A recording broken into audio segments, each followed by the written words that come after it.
Ah, there you are, good folks of the internet. The situation as it is now, if you can see the river there, a little bit of colour. We've had a lot of rain and the river has been well up for 2 days and I've been laid up with a bad back. So I didn't risk going out because if I slip like I did the other day with a bad back, I might not get up. So we're out now this afternoon. The river's looking lovely, got some little tiny worms. We'll give it a little go. There's sewin about, surely, probably salmon. After all, it's getting towards the end of May now. So we've got a nice stretch in front of us. We'll see. If nothing else, we might get some trout. So let's just shut up and we'll get on with it. Just for interest, the ratty fly rod has had some field repairs with a very nice bit of Tyrannosaurus Rex tape, which I'm sure will outlive me without any problem at all. So let's go and see if we can break it. Unfeasibly large worm box after last time, and it's full of mini worms. We might need a little bit more lead.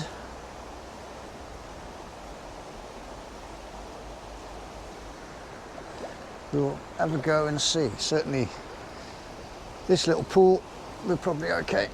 We'll just fish the edge of the run, that's where we find the sewin.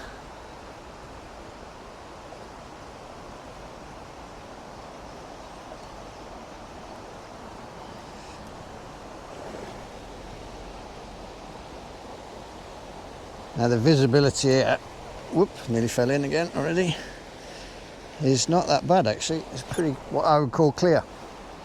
So it could easily have come out on the bugs. So maybe next time we will.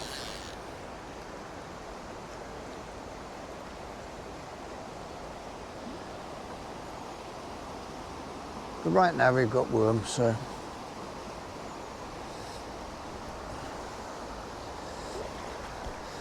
we'll have a little go. And I have brought the big boy net, where you can't see him. He's stuck to my back with the magnet thing.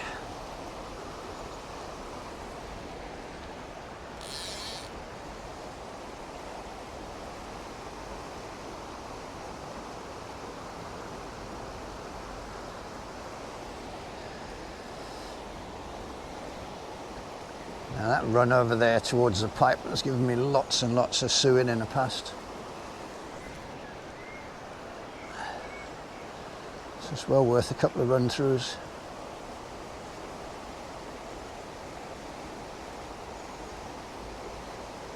Has to be said, man, the accepted wisdom is the river fills up from the top down.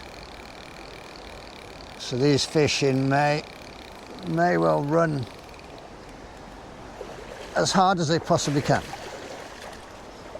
Because we have seen salmon right up in the headwaters in June. And if we're going to have boiling hot weather next week, the river will drop like a stone. So whether those fish will then decide to drop down is another matter. But other fish will come in.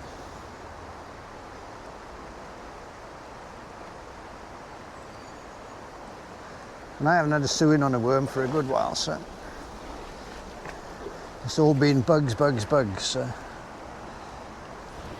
catching on a worm would be nice.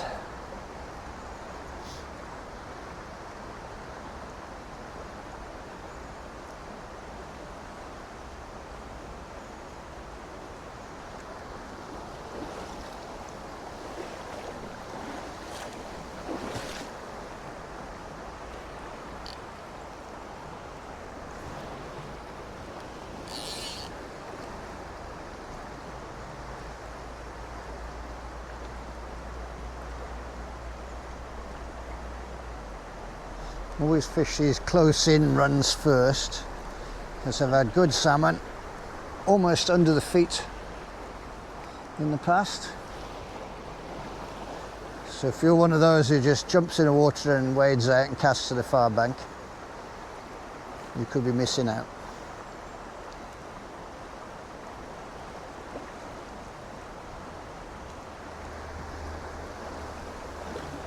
You should be like me and wade as stealthily as an arthritic elephant and just concentrate on not falling in too much.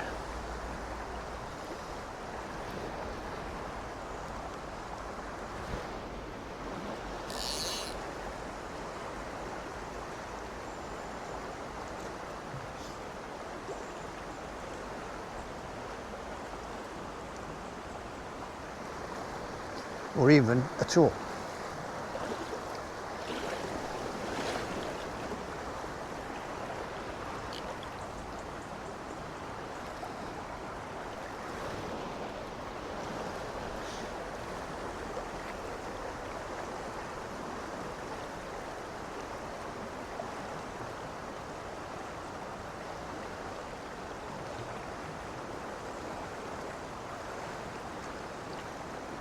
And so far it's working out exactly like the other day in the dead low water.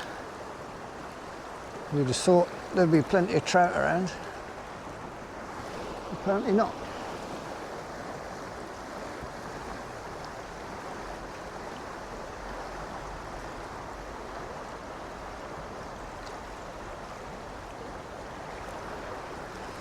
Let's have a quick sound check your weka weka. Yes, it's all working. Yay!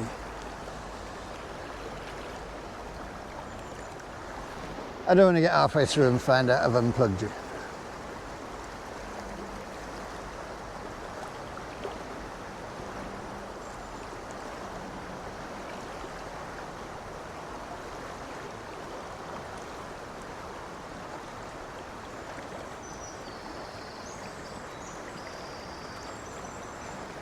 No, the worm was definitely all the way at the bottom there. I could feel it gently bumping along. So maybe we're okay for those 2 lead shots for the moment.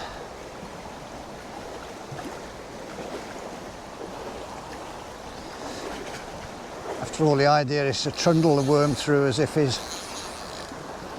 a natural worm that's fallen in. So they don't wear lead jackets. At least I've never seen one.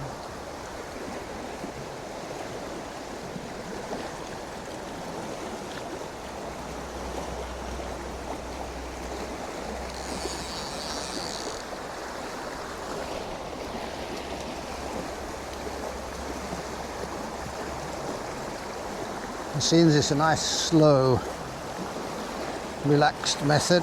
There's absolutely no point whatsoever in missing out any water. Even the bits that don't look any good might as well have a cast.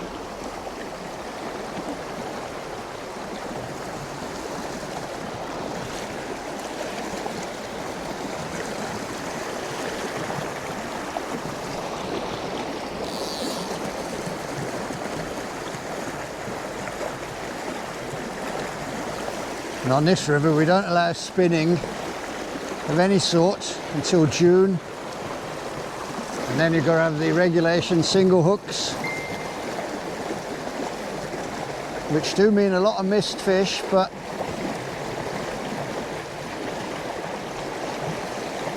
I can show you a way of rigging the singles that give you at least an 80% hookup rate, so you can stay legal, still catch fish.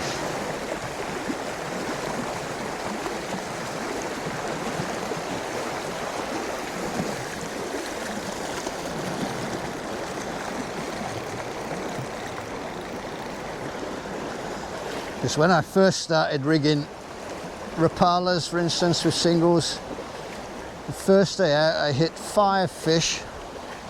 One was a decent one, about £5. They absolutely engulfed the bloody rapalas and disappeared, and then just came away. So didn't hook a single one, didn't even make contact really. And the method came from France. Woohoo. Anyway, that's for another video.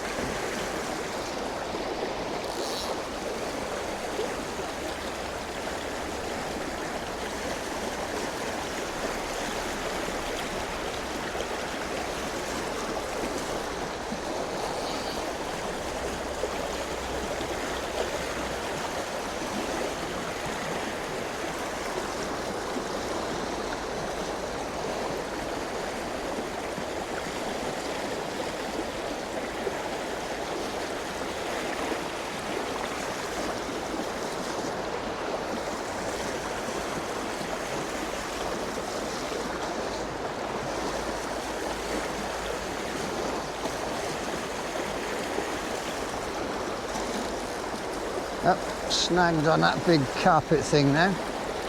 That's the end of that.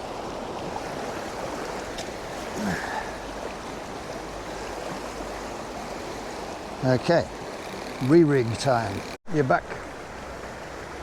New hook, new split shots, new worms, new hope. Let's go.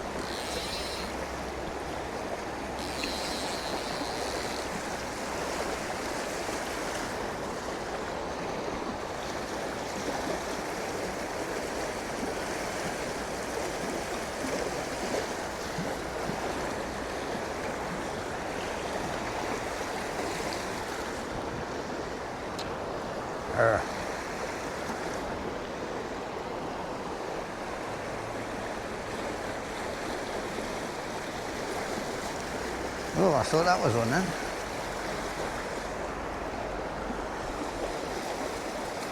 He skagged half the worm, so it might have been something. It didn't feel like a rock.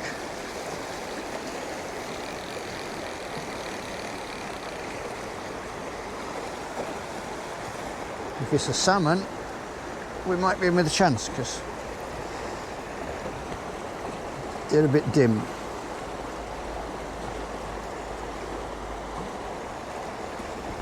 So if we don't actually stand on them, you definitely get another go. In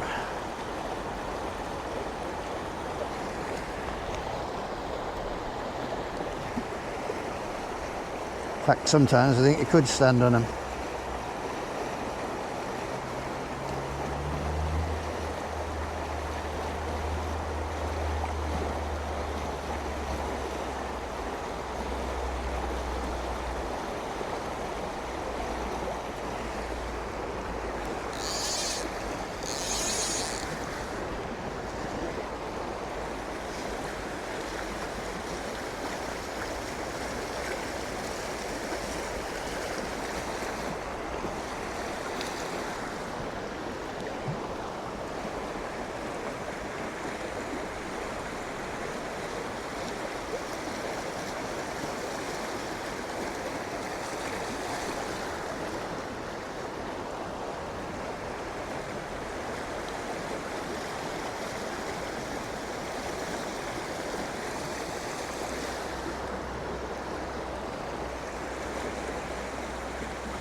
Well, if it was a fish, he's not having it.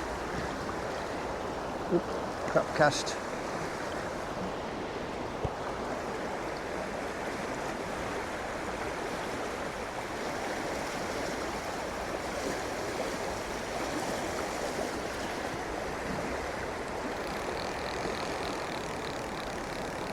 Onwards and upwards.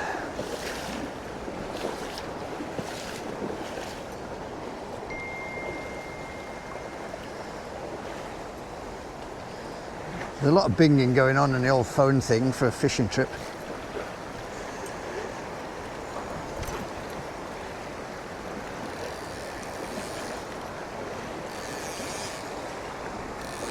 That tiny little pool over there used to be really good at one time. Hasn't been so good in the last couple of years though. Something has changed.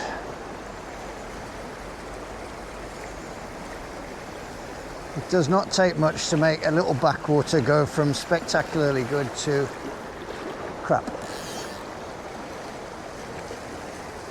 Sometimes it only needs one stone on the bottom, one rock to move, and then all the fish disappear. But it used to be guaranteed for a trout at least.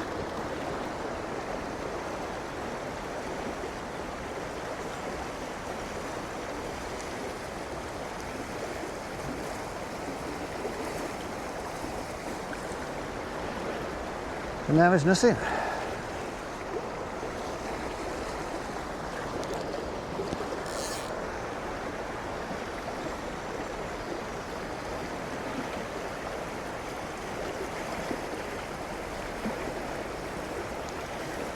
situation is a bit grim.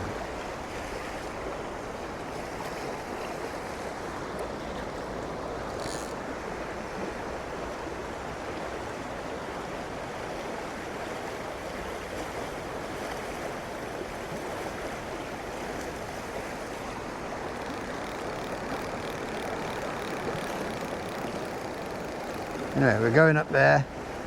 Those waterfalls up there, they're not stoppers by any means, but fish do hold up underneath them.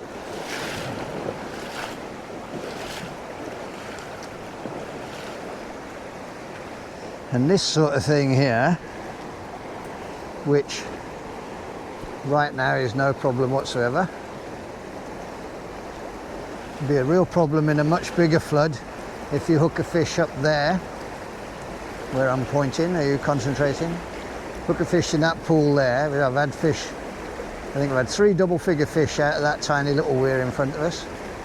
If they decide to come down here when the water's, say, 2 foot deeper, you're going to come to this, and you're going to come to a dead stop, because you won't be able to follow them any further. So what we're going to do is try not to fall over. Always got these with me. I'm going to do a tiny bit of gardening to make sure that later on in the summer, if we do get lucky enough to hook a big fish right here, we'll be able to follow him. I mean, I know it all seems a bit destructive, but this is a fishery after all. And we do have members who fish a lot, so we do like to try and keep it not tidy exactly, but fishable. So now you'll be able to get down there. Yeah. Imagine you're there with your 12-foot double-handed fly rod and you've just hooked a fish up there on a tube fly. And now you'll be able to follow him down. Probably shouldn't allow this to float off, but something will have it. And there we are. That will stay reasonably clear now for the rest of the summer, even though these vine things do grow at a hell of a rate. So, as simple as that. Let's go up here and look back upon our handiwork. See, now you'll be able to get down just about. And I could cut that big one away. Yeah, because if there's 2 or 3 foot of water here, you ain't going to get past. Because you don't want to be stepping out where I am now. So I'm afraid he's going to have to go.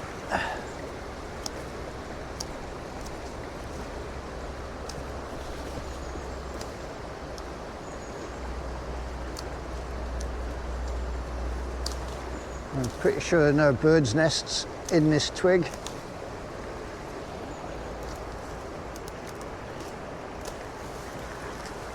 Now I'm a big fan of really wild water fishing, but you've got to look at it from the point of view, if you did have that salmon on and you got to here and you lost him and he takes a whole fly line or 100 yards of nylon on a lure because you couldn't get down there, that's not very good, is it?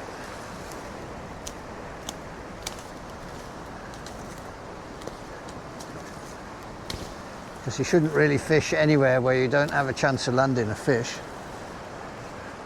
I know we all do it, but it's not being very sensible, is it?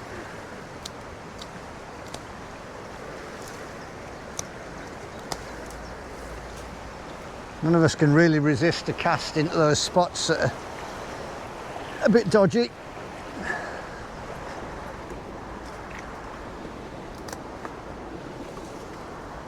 But we shouldn't, because, yeah, 9 times out of 10 you either get nothing or a smallish fish which you can deal with easily. But you should be thinking of the day when you get into a 20-pounder. and suddenly find you can't deal with him at all.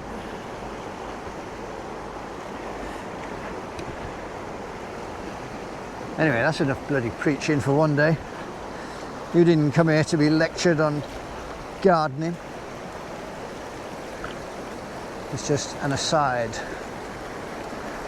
So, if we look back now, not an awful lot of damage done really. The tree is still in one piece.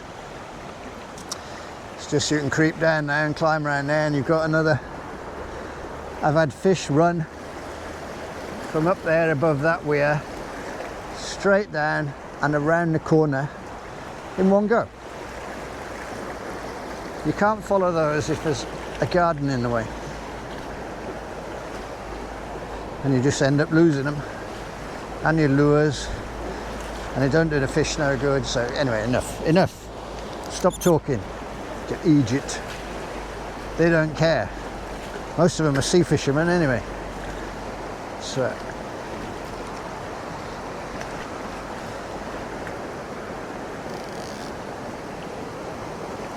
no, he's not attached to anything. Shall we send him on his merry way? I just can't resist. See, I'm a complete vandal at heart, or a 5-year-old. Maybe both. Probably a 5-year-old vandal.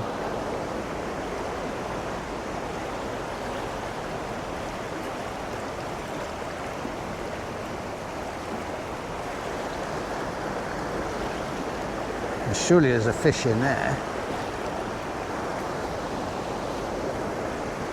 I've had any number of sewin out of this tiny little pool, and nice salmon. And straight over there is the very last remains of a croy that I made, which the fish really liked. Normally anything you do, they don't like.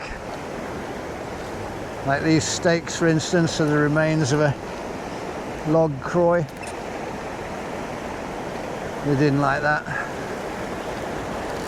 But that one over there was just a simple rock croy, and they loved it.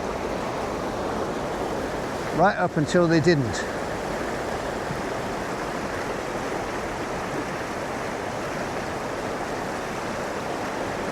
Snag again.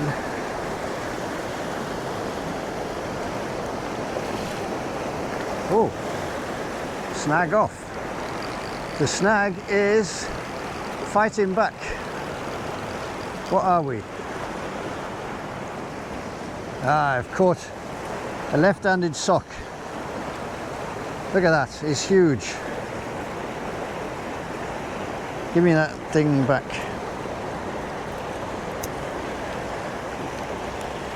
I'm counting that, it's the world's biggest sock.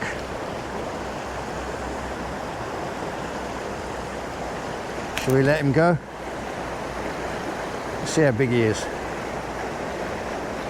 Oh, look at that. That's at least a size 10, I swear it. I shall enter that for the biggest sock of the year.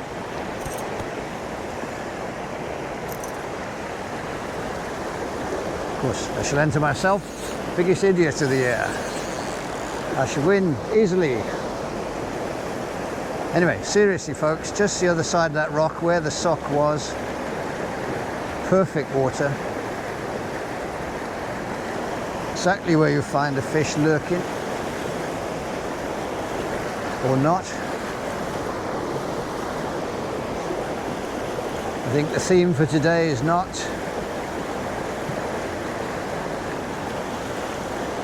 And tomorrow we can't go fishing at all.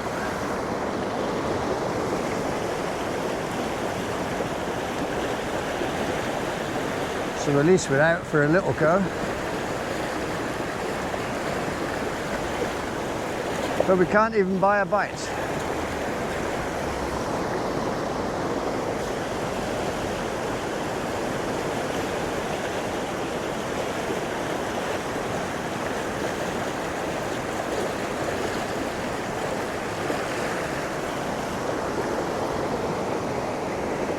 Where are the trouts?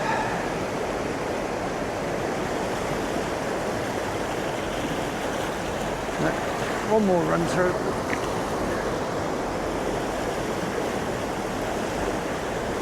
So there's a fish there, he's seen that worm. And he would have took it. Without a doubt.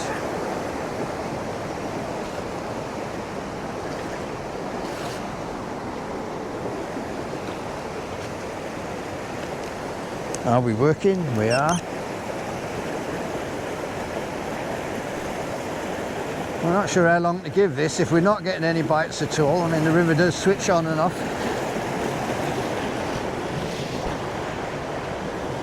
So you can be out for hours sometimes, or even, I think I fished 2 weeks once, every single day with nothing happening, and then got 2 big sewin at the end of it. So there's no doubt they were there the whole time, because they weren't fresh fish. See, this in a huge flood, this area here would be good, because the stones are much smaller.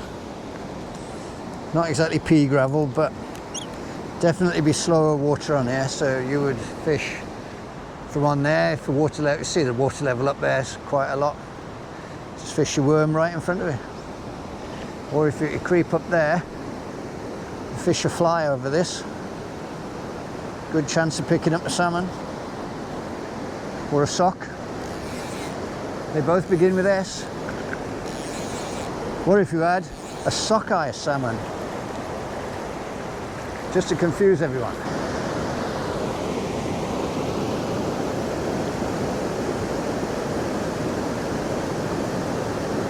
Again, this little side pool here has always been good for sea trout. Sewin.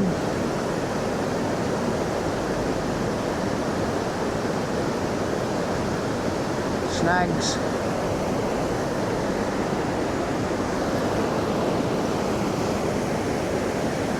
For any Australians watching, our snags are not the edible sort.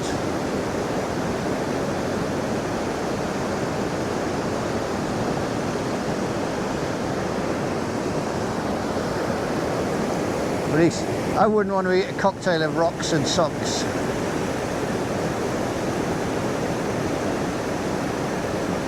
Those ducks up there are proper ducks, mallard, don't mind those.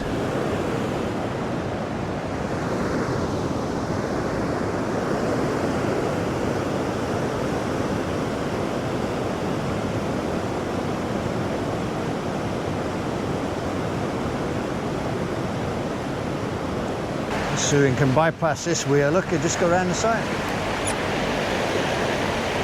No need for all that artistic jumping and lark.